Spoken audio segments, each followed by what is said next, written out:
Hey there, folks. Santee at the Arizona Ghost Raiders here. We got mail. Santee, the Volcanic Pistol needs its own video. Richard Falcon, 1570. The Volcanic Pistol. Yeah, that's definitely one we got to do. Roll the film.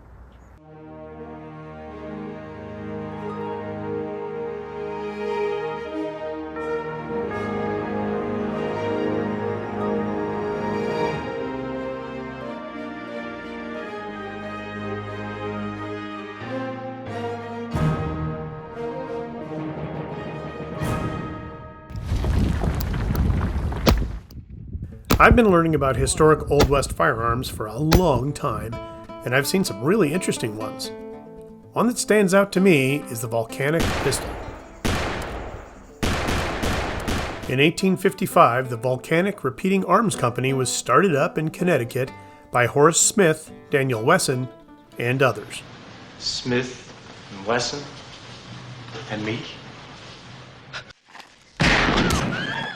You see, this fellow named Walter Hunt developed a lever-action mechanism that would chamber the next cartridge in the magazine.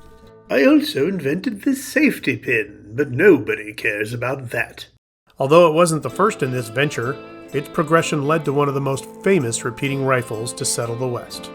So, we have this interesting single-shot looking pistol with a ring near the trigger guard. Yeah, it ain't no single shot. That's a lever for racking in another round. In a pistol. How cool is that? Well, it was introduced to the public sporting an attractive bronze-brass alloy, which also adds to its mystique. The reason I take such pains with the outside of a gun is because I've always thought death very unattractive. It wasn't just a peculiar design.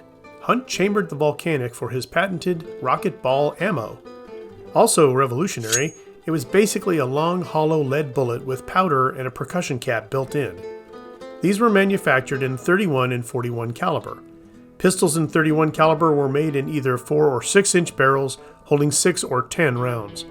The 41 caliber pistol came with either a 6 or 8 inch barrel carrying 8 or 10 rounds.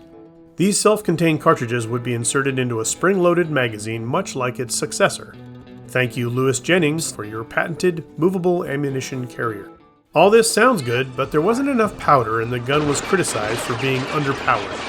Not much in the way of stopping an attacker. One selling point was the rocket ball ammo was waterproof, and another, the rate of fire was great. But there were other problems. A misfire would jam up the barrel, or worse, the whole magazine could go off in a chain reaction. The Volcanic also had a gas leakage issue. The gun didn't make it very far, and by 1856, Oliver Winchester was taken over the company. By 1857, Benjamin Henry ran with the technology and came out with the famous Henry rifle. You ever seen what a Henry rifle can do in the hands of somebody who knows how to use it? Who would that be? Although it fell short of triumph, the Volcanic became one of the most recognizable firearms from the period. We see it in almost every Western video game. Oddly, in those games, it's usually pretty popular. The steampunk community likes the aesthetic as well. It pains me to see that this gun was a failure, since it's so darn nifty. I think we can all agree that a lever-action pistol is just downright fun. Hey, what are you doing? Be careful, he's crazy. Let's get a move on. You watch him. Crazy? You're the one with the silly head. Well, folks, that's it for another episode. Thanks for watching. As always, please like, share, and subscribe, and we'll see you on down the trail.